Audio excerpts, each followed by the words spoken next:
Welcome to Sankalp for teaching career. लें ऐसा संकल्प जो आपको कामयाब बना दे।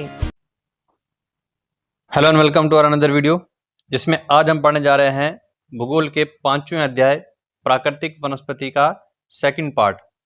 क्योंकि इसके फर्स्ट पार्ट में हम इसके ये वाले 6 टॉपिक्स, स्टार्टिंग के 6 टॉपिक कवर कर चुके हैं। अब इसके सेकंड पार्ट में हम इसके नेक्स्ट वाले ये 6 टॉपिक्स कवर करने जा रहे हैं। तो आज के जो 6 टॉपिक है उनमें 7वें नंबर पर है कंटीले वन तथा झाड़ियाँ, 8वें पर है पर्वतीय वन, 9वें नंबर पर है मैंग्रोव वन, 10वें टॉपिक में हम पढ़ेंगे कुछ प्रमुख औषधीय वन, और 11वें पे रहेगा भारतीय वनस्पति सर्वेक्षण, और 12वां टॉपिक होगा राष्ट्रीय वन नीति। तो इसलिए बिना देरी किए चैनल को सब्सक्राइब कर लें और बेल को ऑल आइकन पर सेलेक्ट कर लें, ताकि आपको हमारे हर एक वीडियो का नोटिफिकेशन सबसे पहले मिलता रहे। तो स्टार्ट करते हैं आज का पहला टॉपिक। आज का टॉपिक है कंटीले वन तथा झाड़ियाँ, जो कि इस वीडियो का, इस चैप्टर का 7वां टॉपिक है। तो कंटीले वन तथा झाड़ियों की पहली विशेषता है, जिन क्षेत्रों में 70 सेंटीमीटर से कम वर्षा होती है वहां कंटीले वन तथा झाड़ियां पाई जाती है। थोड़ा सा पिछले टॉपिक्स पे आपको जाना पड़ेगा, क्योंकि पहले हमने किए थे सदाबहार वन। सदाबहार वन वो होते हैं जिनमें 200 सेंटीमीटर से ज़्यादा बरसात होती है। फिर हमने देखे थे पर्णपाती वन, जिसमें 200 से लेकर के 70 सेंटीमीटर के बीच में बरसात होती है। और अब हम देख रहे हैं कंटीले वन तथा झाड़ियाँ, जिनमें 70 सेंटीमीटर से भी कम बरसात होती है। तो इसका मतलब बरसात को कम होते हुए देख रहे हैं हम। बरसात के आधार पर ही इनका वर्गीकरण किया गया है। ज़्यादा बरसात 200 से ज़्यादा हो तो सदाबहार, 200 से 70 के बीच में हो तो पर्णपाती, 70 से कम हो तो कंटीले वन तथा झाड़ियाँ। तो ये आपको सीरियल ध्यान रखना है, इससे आप भूल भी जाओगे बरसात तो इस सीरियल से आप पकड़ लोगे कि कौन से वन में कितनी वर्षा की मात्रा थी। दूसरा पॉइंट देखते हैं। ये वनस्पति उत्तर पश्चिमी रेगिस्तानी व शुष्क क्षेत्रों में पाई जाती है, जिसमें राजस्थान, गुजरात, यूपी, एमपी, हरियाणा व छत्तीसगढ़ के अर्ध शुष्क क्षेत्र शामिल हैं। मतलब ये इनका क्षेत्र है कि ये ज़्यादातर हमें कहाँ दिखते हैं, राजस्थान और गुजरात। इन दो राज्यों को तो बहुत अच्छे से पढ़ लेना, क्योंकि एक क्वेश्चन तो यही आया हुआ है कि कंटीले वन और झाड़ियाँ मुख्यतः कौन से दो राज्यों में है। तो वो दो राज्य हैं राजस्थान और गुजरात, क्योंकि इन्हीं के पश्चिमी क्षेत्र में है।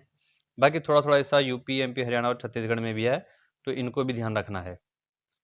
उसके बाद तीसरा पॉइंट है, इनके उदाहरण है बेर, बबूल, खैर, खजूर, नागफनी, आक्सिया तथा यूफोर्बिया। ये सब कंटीले पेड़ हैं। कंटीले पेड़ हैं इसलिए रेगिस्तानी क्षेत्र थार में पाए जाते हैं। फोर्थ है, इनके वृक्ष बिखरे होते हैं।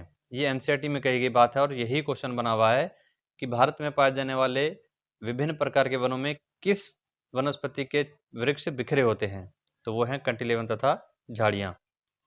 और पानी की तलाश में उनकी जड़ें लंबी होती हैं तथा पत्तियां छोटी होती हैं, ताकि वाष्पीकरण कम हो सके। तो ये भी क्वेश्चन आया हुआ है सीटेट में, सीटेट पेपर 2 एसएसटी में, कि किस तरह के वनों की जड़ें ज़्यादा लंबी होती है, दूरी तक चली जाती हैं। तो वो है कंटीले वन तथा झाड़ियाँ, क्योंकि यहाँ शुष्क क्षेत्र होता है, बरसात कम होती है, गर्मी ज़्यादा होती है, तो हर पेड़ के आसपास सिंचाई का उनको पानी नहीं मिलता, इसलिए जड़ें लंबी होती है ताकि दूर दूर से पानी को प्राप्त कर सकें। नेक्स्ट है हमारा पर्वतीय वन। पर्वतीय वन की पहली विशेषता है, पर्वतीय क्षेत्रों में ऊंचाई बढ़ने के साथ साथ वनस्पति में भी बदलाव देखने को मिलता है। ये चीज़ ध्यान से समझनी है, लॉजिक समझोगे तो बड़े से बड़ा टॉपिक आराम से याद हो जाएगा। तो इस पूरे पर्वतीय वन का सिंपल लॉजिक यह है कि आप पहाड़ की तरफ जैसे जैसे ऊंचाई में जाओगे तो कम ऊंचाई में थोड़े अलग तरह के पेड़ मिलेंगे, थोड़ा और ऊपर जाओगे एक नए तरह के पेड़ों की प्रजाति, और ऊपर जाओगे नए पेड़ों की प्रजाति, बिल्कुल ऊंचाई में जाओगे तो वो सारे पेड़ घास के रूप में तब्दील हो जाएंगे। यही लॉजिक इस पॉइंट्स में चल रहा है। ठीक है, पर्वतीय क्षेत्रों में ऊंचाई बढ़ने के साथ साथ वनस्पति में भी बदलाव देखने को मिलता है, जैसे अभी हमने लॉजिक में देखा। अब कौन कौन से वन होते हैं, तो स्टार्टिंग में 1000 से 2000 मीटर तक की ऊंचाई वाले क्षेत्रों में ओक, चेस्टनट जैसे वृक्ष पाए जाते हैं। मतलब 1 से 2000 मीटर की ऊंचाई में जाएंगे तो शुरुआत में जो पेड़ों की प्रजाति मिलेगी उसका नाम है ओक और चेस्टनट। यही आपको ध्यान रखना है, ऊंचाई साथ में उदाहरण, कि 1 से 2000 में क्या मिल रहे हैं, ओक और चेस्टनट। उसके बाद ऊंचाई भी बढ़ते देखेंगे और नए पेड़ भी देखेंगे। दूसरा पॉइंट है, 1500 से 3000 मीटर तक की ऊंचाई वाले क्षेत्रों में शंकुधारी वृक्ष जैसे चीड़, इसी को पाइन कहते हैं, देवदार, सिल्वर फर, स्प्रूस व सीडर वृक्ष पाए जाते हैं।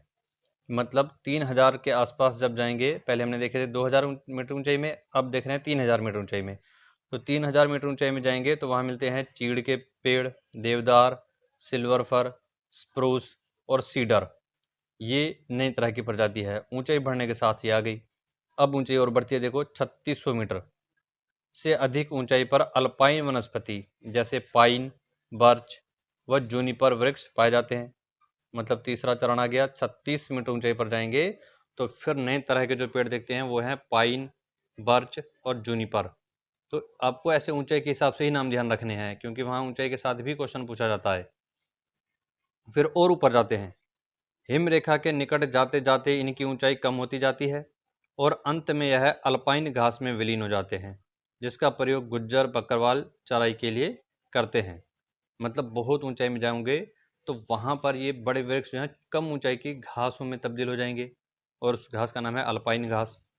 और वहाँ रहने वाली जातियाँ हैं गुज्जर और बकरवाल, ये अपने मवेशियों को चराने में इस घास का प्रयोग करते हैं।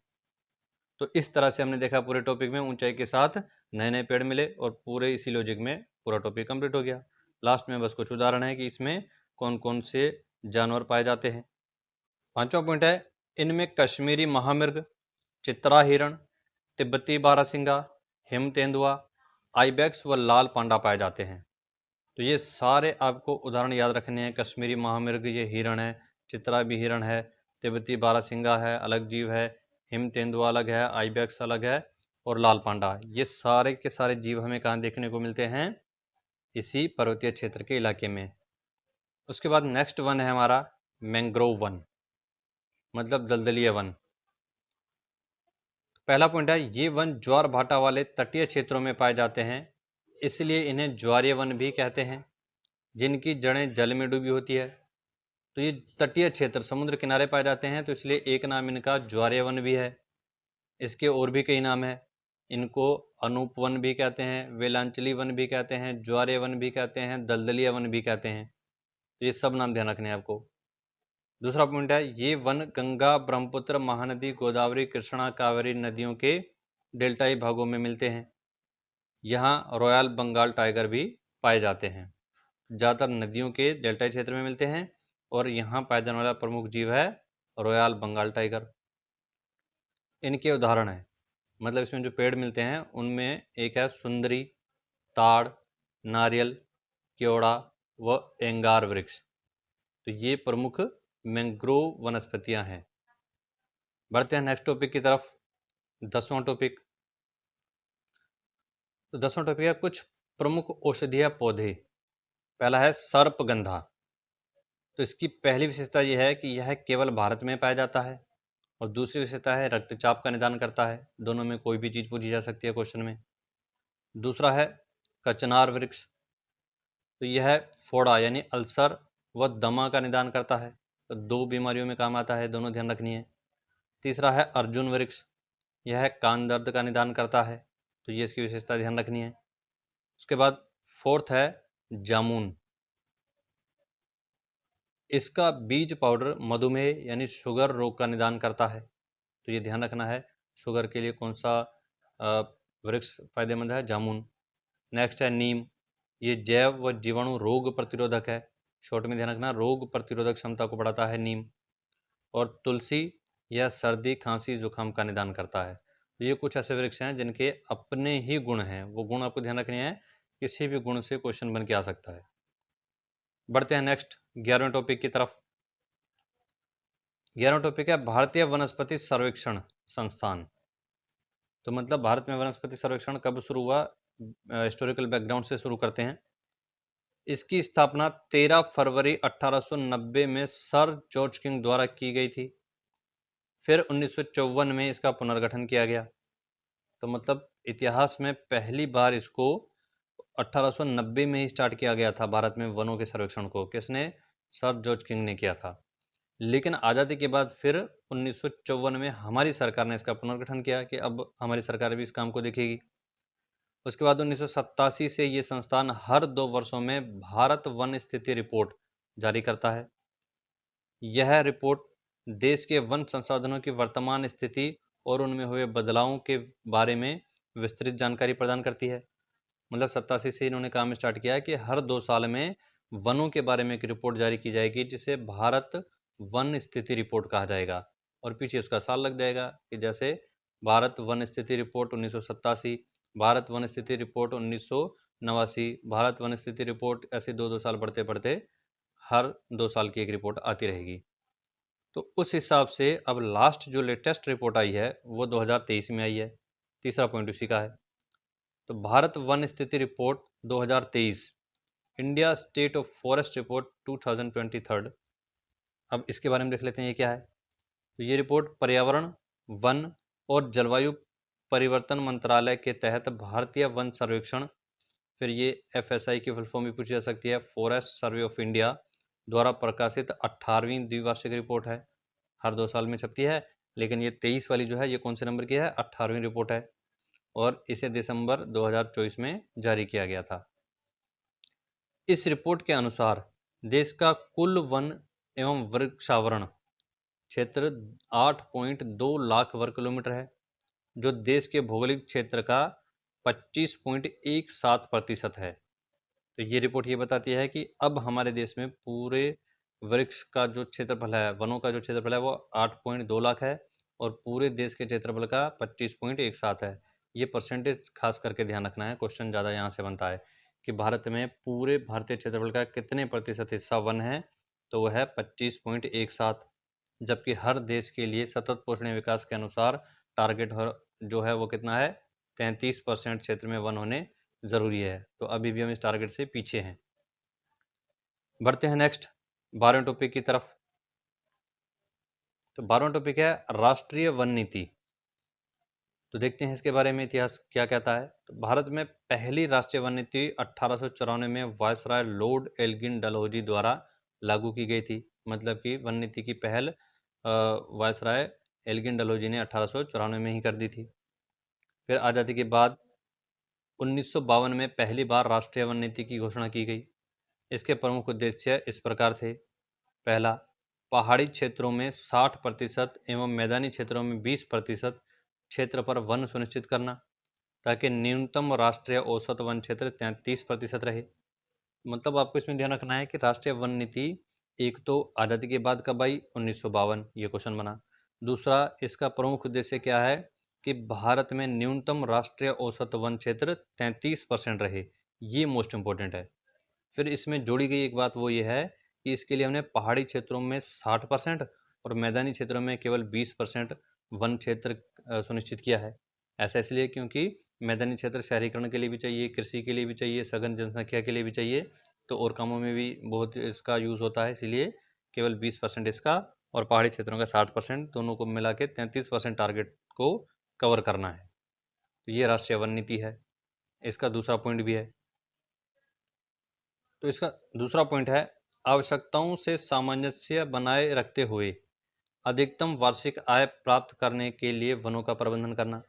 मतलब कि आवश्यकताओं का सामंजस्य, मतलब पर्यावरण का नुकसान भी ना हो, क्या आवश्यकताएं हैं वो भी पूर्ति होती रहे, इन सब चीज़ों का प्रबंधन करना ये वन नीति में शामिल किया गया है।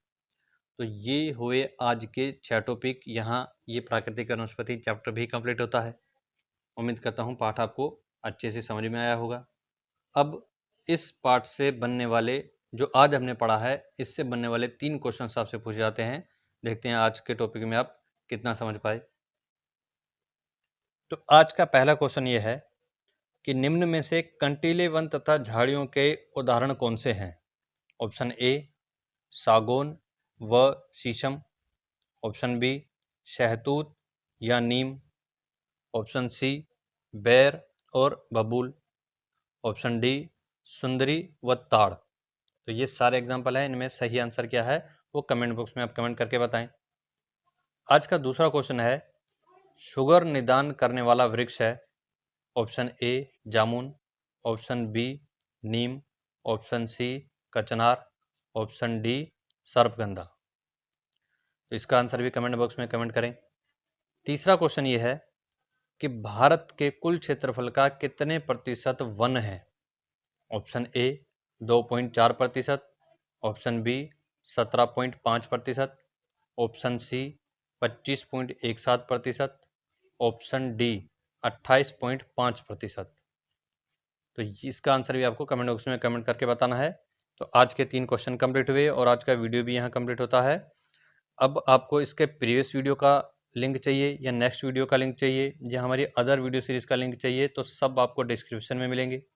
इसके अलावा इस चैप्टर के नोट्स चाहिए तो उसके लिए भी डिस्क्रिप्शन में हमारे टेलीग्राम चैनल का लिंक दिया गया है, वहाँ से आप इसको ज्वाइन करेंगे तो आपको वहाँ नोट्स मिलेंगे हर एक चैप्टर के, हर एक टॉपिक के। तो यहाँ ये वीडियो कंप्लीट होता है। अगर ये वीडियो आपके लिए यूज़फुल रहा हो तो वीडियो को लाइक करें, शेयर करें और सब्सक्राइब करें। सब्सक्राइब करने के साथ साइड में जो बेल आइकन है उसको प्रेस करके ऑल पे सेलेक्ट कर लें। इसका मतलब ये है कि हमारे चैनल में आने वाली हर एक ऑल वीडियो का लिंक आपको मिलता रहेगा। तो मिलते हैं नेक्स्ट वीडियो में। Thanks for watching.